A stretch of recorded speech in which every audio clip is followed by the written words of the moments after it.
Bonjour à tous et bienvenue dans le coin de Tsubasa Seradunga. Aujourd'hui on va parler des gardiens, des arrêts, des super arrêts. C'est très important à comprendre le fonctionnement, même si vous allez voir, beaucoup de choses se font de manière automatique.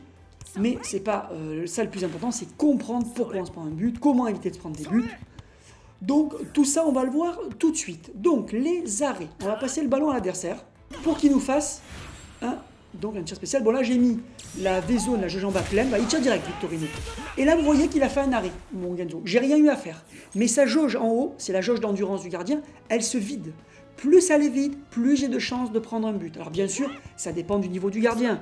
Même un Genzo avec une jauge à moitié vide, c'est toujours meilleur que beaucoup de gardiens dans le jeu en jauge pleine. Mais ça va le rendre un peu moins bon. Pour lui marquer un but, il faut lui vider sa jauge. Si elle est vide, n'importe qui pourra lui marquer un but, même avec un tir pas de technique spéciale. Mais attention, c'est pas parce que il a la jauge pleine qu'il ne peut pas prendre un but. Si votre adversaire a un super buteur, qu'il a réussi à activer toutes les compétences, parce qu'il a une compétence qui est définie par les passes avant de lui donner le ballon, qui est définie par le moment du match. Certains attaquants sont meilleurs en fin de match. Ça peut aussi dépendre du moment du match. Certains attaquants sont meilleurs en début de match, d'autres en fin de match. Ça dépend aussi de qui a passé le ballon avant le tir. Il y a des joueurs qui boostent les attaquants, enfin les joueurs en général, en faisant simplement une passe. Donc tout ça fait que dans certaines conditions, vous pouvez vous retrouver avec votre gardien qui va se prendre un but, même à jauge pleine.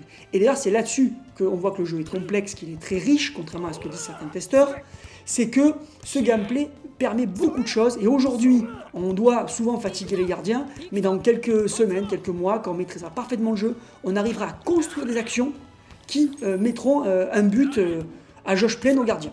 Donc après, les super arrêts, comment ça marche? On va le voir tout de suite, on va passer le ballon à l'adversaire, et il va nous faire un tir. Donc, au moment où il va avoir la cinématique du tir, je dois appuyer sur L2, comme pour activer la V-zone. Sauf que de déclencher la V-zone qui donne un boost à mon équipe, je vais faire un super arrêt. Tous les gardiens stars du manga, les gardiens connus du manga, ont un super arrêt. Mais les gardiens inconnus de l'Uruguay ou de l'Argentine n'ont pas de super arrêt. Donc même si des fois ils ont des stats à peu près correctes, ils ont quand même cet handicap. Parce que le super arrêt donc, est imparable. À partir du moment où vous déclenchez le super arrêt, vous êtes sûr à 100% d'arrêter le tir. Donc c'est une arme tactique redoutable. Des fois, mieux vaut garder sa V-zone, donc sa jauge pleine, ne pas l'activer pour mener une attaque, vous menez qu'un 0, vous dites je suis vraiment pas sûr de pouvoir marquer un deuxième but, mais je vais la garder pour être sûr de ne pas prendre un but. Et s'il reste plus que quelques minutes dans le match, vous êtes donc à la 58e sur les 60 minutes du match, et que vous avez votre jauge pleine, vous êtes quasiment sûr de gagner. Enfin, vous êtes même sûr de gagner parce que vous pourrez arrêter n'importe quel tir. Même si votre gardien n'a plus d'énergie et que vous avez le meilleur buteur du jeu, vous pourrez l'arrêter avec le super arrêt. Pour ça, c'est très simple. Il vous suffit donc d'appuyer sur L2 pendant le tir spécial et vous voyez, ça déclenche le super arrêt. Donc c'est une arme redoutable à utiliser, mais il faut que la jauge soit pleine et elle n'est pas pleine souvent. Donc pour qu'elle se remplisse, il faut multiplier les actions. Après, le reste du temps, il faut bien défendre son gardien parce que là, vous voyez que la jauge se vide et plus elle se vide, plus vous pouvez prendre des buts. Après, n'oubliez pas de faire des remplacements. Beaucoup de gens, quand ils jouent en PvP, oublient qu'on peut faire des remplacements. Donc, vous avez Müller comme gardien principal, pensez à utiliser Genzo ou Hernandez comme deuxième gardien. Alors oui, certes, le problème, c'est que ça va vous bouffer en limite de coût. Si vous avez une équipe à 1500 et que vous mettez un super gardien en remplaçant, vous allez peut-être passer à 1600 ou 1650. Ça, bien sûr, c'est gênant. Mais ça peut vous sauver un match. Des fois, mieux vaut mettre des défenseurs un peu moins bons et avoir un gardien remplaçant pour le faire rentrer quand la jauge du premier est vide. Imaginez, votre Müller est presque fatigué, presque foutu. Là, vous balancez le ballon en touche, vous faites le remplacement, vous faites rentrer Genzo. Vous êtes reparti pour un bon bout de temps. Donc tout ça, bien sûr, il faut aussi le prendre en compte. Donc ces super arrêts, ces arrêts, c'est très bien. Donc les arrêts normaux, vous ne choisissez pas quand ils se déclenchent, ou lequel se déclenche, ça dépend du tir, etc. Et puis il n'y a pas d'arrêt plus fort que d'autres dans le jeu. C'est les stats du perso, c'est ses compétences qui font qu'il va arrêter le ballon. C'est pas le fait qu'il fasse un geste ou un autre. Ça aussi, il faut le savoir. Et maintenant, on va aller voir les compétences des gardiens pour compléter ses connaissances, voir qu'il n'y a pas bien sûr que la puissance de l'attaquant, la puissance de sa technique de tir. Il faut prendre aussi en considération le niveau de votre gardien. Donc là, nous sommes dans édition ultime, justement pour regarder les caractéristiques des gardiens. On va voir Genzo. Bon, Genzo très fort en puissance, en vitesse, en défense, il est fort partout, c'est un des meilleurs gardiens du jeu. Mais ce qui va nous intéresser, ce sont ces techniques spéciales, parce que là, il y a un point très important à voir. Quand on va à la technique spéciale, on pourrait croire qu'on va avoir des arrêts. Et non, dans le jeu, les gardiens n'ont pas d'arrêt.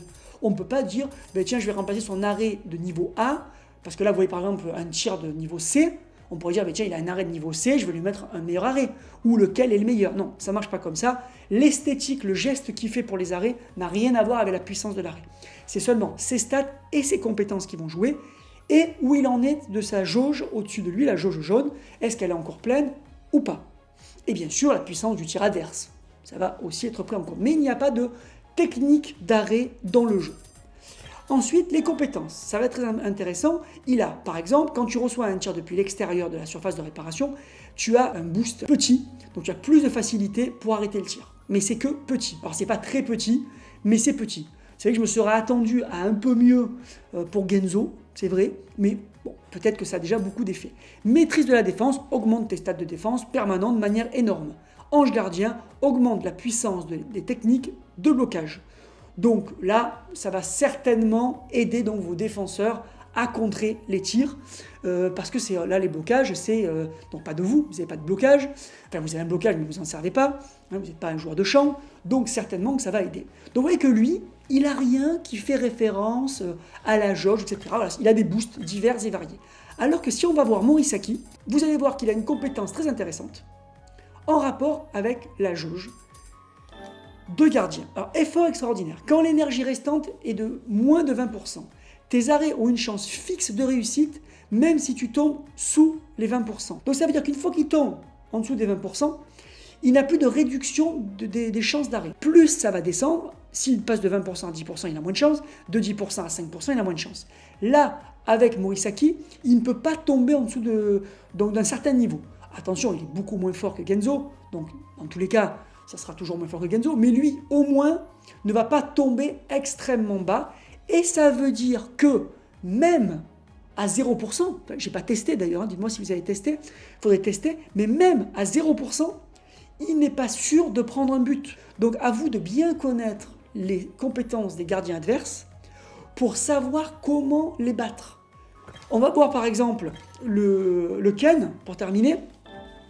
Il y aura des vidéos sur les gardiens où je vous compare tous les gardiens. Mais il a un truc très intéressant. Quand tu es plus proche du côté opposé que du ballon, si vous êtes au poteau droit et que votre adversaire a fait un tir brossé au poteau gauche, là, vous allez avoir un boost énorme pour l'arrêter. Pourquoi? Parce que Ken a cette technique de rebondir sur les poteaux pour aller faire un arrêt sur le côté opposé. Donc cet effet-là, cette capacité qu'il a dans le manga, ils l'ont rendu là. Donc d'autres joueurs, s'ils sont un peu loin du ballon parce que le ballon a de l'effet, ils vont avoir plus de mal à arrêter le tir. Lui, au contraire, il aura un boost énorme de vitesse, ce qui va lui permettre justement de compenser. Donc c'est un gardien contre lequel les tirs à effet ont certainement moins d'efficacité. Donc vous voyez que c'est assez subtil, même si on ne dirige pas le gardien, même si finalement on ne décide que du super arrêt quand la jauge, donc en bas la V-zone est pleine. Il y a quand même beaucoup de trucs à faire. Savoir à quel moment on doit rentrer un gardien, est-ce qu'il est meilleur au début ou par la suite, sur quel tir il est bon. Vous jouez contre le Sénégal, vous savez que Senghor fait beaucoup de tirs à effet. Voilà, c'est intéressant de mettre Ken par exemple, parce que lui, il aura un boost pour arrêter ces tirs à effet qui peuvent partir sur le poteau opposé. Donc vous voyez, beaucoup d'éléments à prendre en compte. J'espère que ça vous a un petit peu éclairé sur les arrêts. Dites-vous que quand vous êtes étonné de prendre un but, vous dites je comprends pas, j'avais encore de la jauge, c'est parce que vous ne connaissez pas encore bien, et c'est normal, hein, c'est aussi mon cas, toutes les compétences de votre gardien, mais de l'adversaire. Il y a des joueurs qui peuvent vraiment doubler leur puissance de tir dans les bonnes conditions, en fonction du moment du match, en fonction de qui leur a fait la passe, ou même de combien de passes il y a eu avant, est-ce qu'ils ont réussi des dribbles. Donc s'ils font des tirs comme ça sans trop chercher à comprendre, ou s'ils font des tirs en optimisant tout, des fois par chance, hein, pour avoir du bol, hein, faites une action, vous n'êtes pas rendu compte que vous avez activé plein de compétences dans votre action, parce que vous jouez au feeling, et vous marquez un but comme ça, direct au gardien, alors qu'il avait encore beaucoup d'endurance. Mais ça, il va falloir le travailler pour que ça devienne moins de la chance et beaucoup plus du skill et de la réflexion. Voilà, c'est terminé pour cette vidéo. J'espère que ça vous a intéressé. Pensez à vous abonner si ce n'est pas encore fait, à mettre un pouce vers le haut si la vidéo vous a plu. N'hésitez pas à me poser des questions s'il reste un peu des zones d'ombre sur les gardiens de but et je vous donne rendez-vous dans un prochain tuto. Bye.